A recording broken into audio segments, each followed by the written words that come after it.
I've been driving for gig apps for about a year now. Honestly, I enjoy the freedom.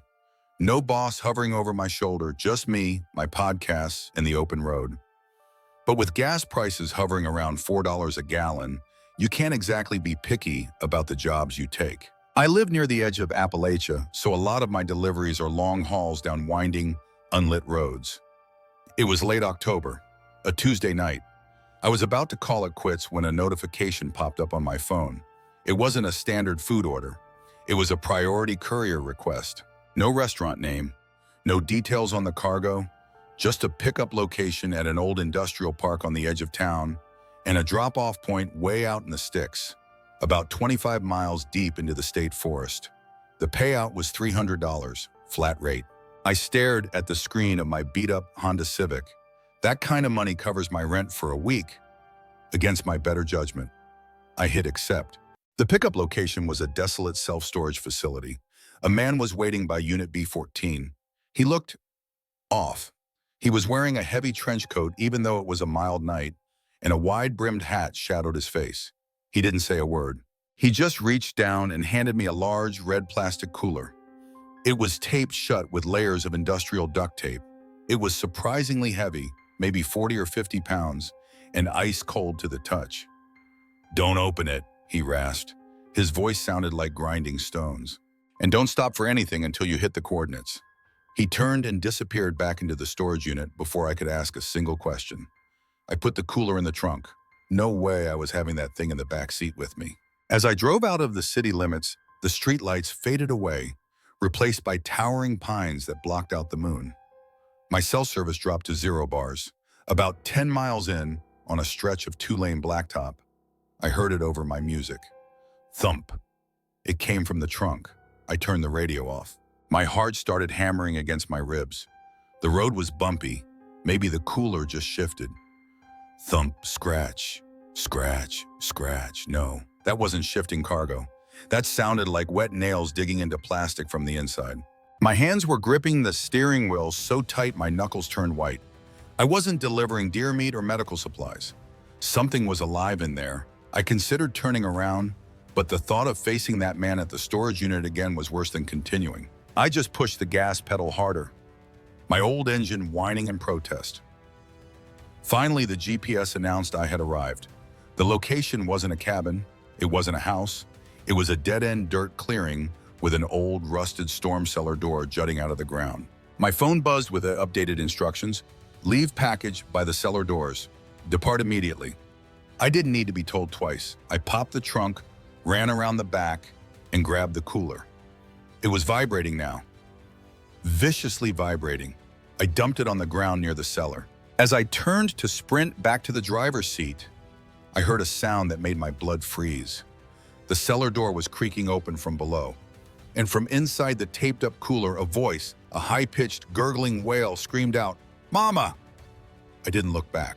I dove into my car, slammed it into reverse, and tore out of that clearing, kicking up dirt and gravel. I drove 80 miles an hour all the way back to the interstate. I deleted the app the next morning. The $300 was in my account, but I donated every cent of it. I don't want that money, and I never want to know what was in that cooler or who or what was waiting for it in that cellar.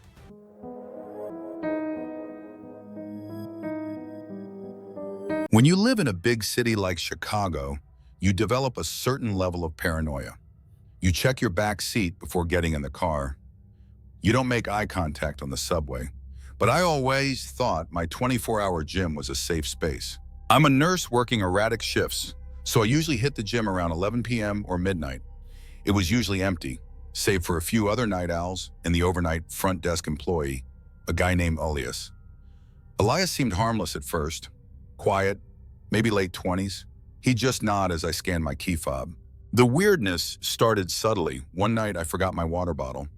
Elias was right there with a cold one from the cooler. "On the house," he smiled. "You look tired tonight, Sarah."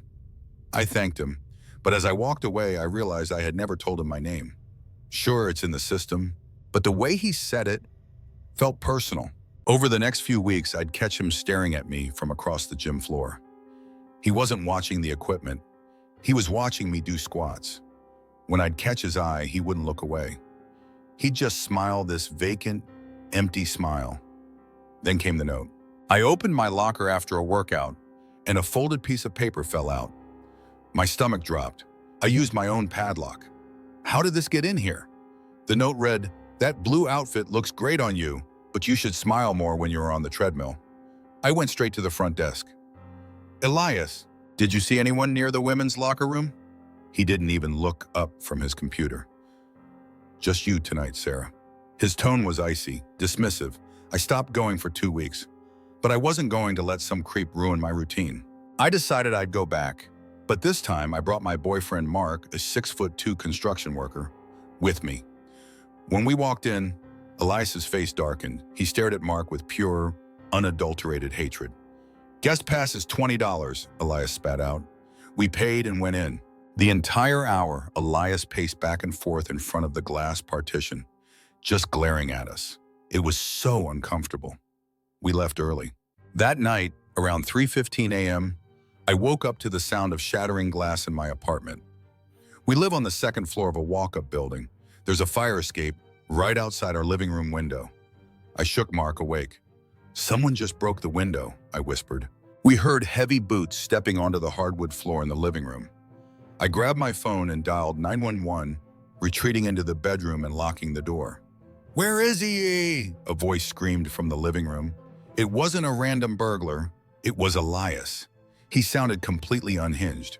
We heard furniture being flipped over, lamps smashing. "I know he's in there. You think you're better than me, Sarah?" Thud. He threw his entire body weight against our bedroom door. The wood frame groaned. Thud. The door cracked down the middle.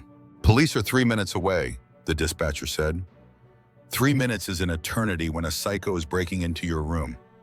Just as the lock gave way and the door swung open, Mark swung the baseball bat with everything he had.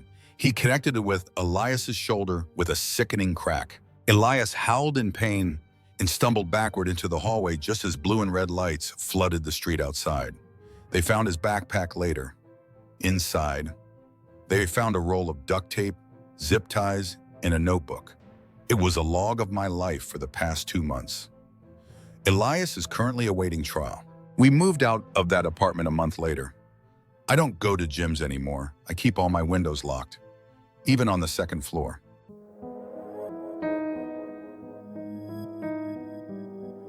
Some jobs require you to be surrounded by death.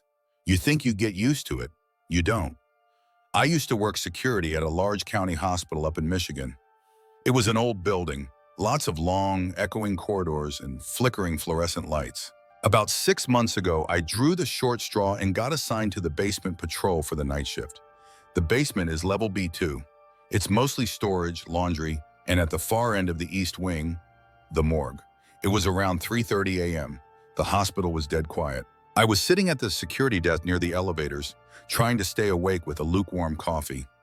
The only sound was the hum of the vending machines down the hall. A call came over the radio. A nurse on the 4th floor said the elevator was acting up, kept going down to the basement on its own.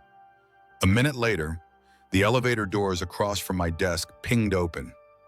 I looked up, expecting to see a doctor or an orderly, but the elevator car was empty. "Hello?" I called out. My voice echoed down the empty concrete hallway. Nothing. The doors just stayed open for a long moment, then slid shut. I went back to my phone, figuring it was just old wiring. 10 minutes later, I heard it. Footsteps. Slow, wet, slapping footsteps, like bare feet on cold linoleum. Slap, slap, pause, slap. They were coming from the east wing, the morgue wing. I grabbed my heavy-duty flashlight and stood up. I walked to the intersection of the hallways and shone my light down the east corridor. It was empty, but on the floor, there was a trail of water, puddles leading from the direction of the cooling chambers, heading right toward me. I followed the wet trail back. The double doors to the morgue were slightly ajar. The air inside was freezing, at least 20 degrees colder than the hallway. I walked past the metal tables to the wall of refrigerated drawers. Drawer number 12 was pulled out about 6 inches. I checked my clipboard. Drawer 12 was supposed to contain a John Doe brought in earlier that afternoon, a drowning victim found in the lake. estimated to be about 6'2", 220 pounds. My hand was shaking so badly I could barely grip the handle of the drawer. I pulled it all the way open. It was empty. The thick black body bag inside had been ripped open, from the inside out. Just then, every light in the basement went out, pitch black, and right behind my left ear, so close I could feel the cold breath on my neck. A wet, gurgling voice whispered, "Cold. It's so cold." I didn't act brave. I ran. I bolted for the emergency stairs and didn't stop running until I hit the lobby floor. I quit the next morning. They said the body was misplaced due to a clerical error. But I know what I heard. And I know what wasn't in that drawer.